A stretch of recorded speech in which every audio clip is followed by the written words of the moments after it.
ಇವನು ನೀವು ತಿಳ್ಕೊಂಡಿರಂಗೆ ಪರ್ಕಿ ಹುಡುಗ ಅಲ್ಲ. ಇವ್ರು ಎಲ್ಲಿಂದ ಊರಿಂದ ಹಿಡ್ಕೊಂಡು ಬೆಂಗಳೂರವರೆಗೂ ಅವ್ನು ಕಾಲೇಜಲ್ಲಿ ಕೇಳಿ ಇವನ ಬಗ್ಗೆ ಏನು ಯಾವ ಲೆವೆಲ್ ಇದ್ದಾನೆ ಅಂತ ನೀವು ಕಾಲೇಜಲ್ಲಿ ಕೇಳಿ ಹೇಳ್ತಾರೆ. ಅವನು ಓದ್ಬಿಟ್ಟು ಬೇರೆ ಯಾವುದೇ ಆಟಿಟ್ಯೂಡ್ ಅವ್ರಿಗಿಲ್ಲಿ ಒಂದು ಯಾವುದಕ್ಕೂ ಹೋಗ್ತಾ ಇರಲಿಲ್ಲ. ಅವನು ಅಷ್ಟು ಆನೆಸ್ಟಾಗಿ ಅಷ್ಟು ಇದಾಗಿ ಓದ್ತಾ ಇದ್ದ ಹುಡುಗ ಅಂದರೆ ಅವನೊಬ್ಬನೇ. ಒಂದು ದಿವಸ ಚಕ್ಕರ್ ಆಗ್ತಾ ಇರಲಿಲ್ಲ. ಈ ಹುಡುಗರ ಜೊತೆಯಿಂದ ಹೋಗಿದ್ದಾನೆ. ನೀವು ಸೆಕ್ಯೂರಿಟಿ ಮಾಡಿಲ್ಲ ಅಂತ ಹೇಳಿ ಮಾಡಿದರೆ ನನ್ನ ಮಗನ ಉಳಿಸ್ಬೋದಿತ್ತು. ಒಂದು ಆಂಬುಲೆನ್ಸ್ ಸೌಕರ್ಯ ಮಾಡಿದರೆ ನನ್ನ ಮಗನ ಉಳಿಸ್ಬೋದಿತ್ತು.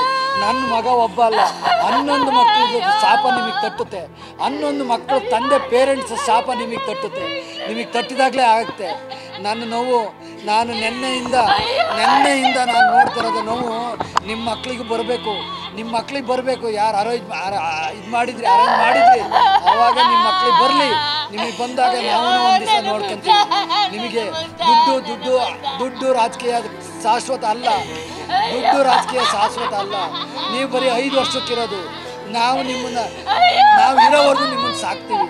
ನಮ್ಮ ಮಗನ ತಗೊಂಡಿದ್ದೀರಾ, ನಿಮ್ಮ ಸರ್ಕಾರದಿಂದಲೇ ನೀವೇ ಬೇಕು ಅಂತ ನಮ್ಮ ಮಕ್ಕಳನ್ನ ಕೊಲೆ ಮಾಡಿರೋದು ನೀವೇ. 100% ಕೊಲೆ ಮಾಡಿರೋದು ನೀವೇ. ನನ್ನ ಶಾಪ ನಿಮಗೆ ತಟ್ಟಬೇಕು. ನಮ್ಮಂತ ಅವರಮ್ಮ 20 ವರ್ಷ ತುತ್ತು ಕೊಟ್ಟು ಸಾಕಿದ್ದೀವಿ. ನನ್ನಂತ 11 ತಂದೆ ತಾಯಿಗಳನ್ನು ಕಣ್ಣೀರು ಹಾಕಿ ನಿಮಗೆ ಶಾಪ ಹಾಕ್ತಾಯಿದ್ರು. ತಟ್ಟಿತೆ ಇನ್ನು ಮುಂದೆ ಬಿಕ್ಕಿದವ್ರಿಗೂ ತಟ್ಟಬೇಕು. ಆವಾಗನೇ ನಮ್ಮ ಮನಸ್ಸಿಗೆ ನಮ್ಮ ಆತ್ಮಕ್ಕೆ ಶಾಂತಿ ಸಿಗೋದು. ಅಂದರೆ ನಿಮ್ಗಳ ಮಕ್ಳಿಗೆ ತಟ್ಟಿದಾಗ ನನ್ನ ಮಕ್ಳಿಗೆ ಸಿಗುತ್ತೆ.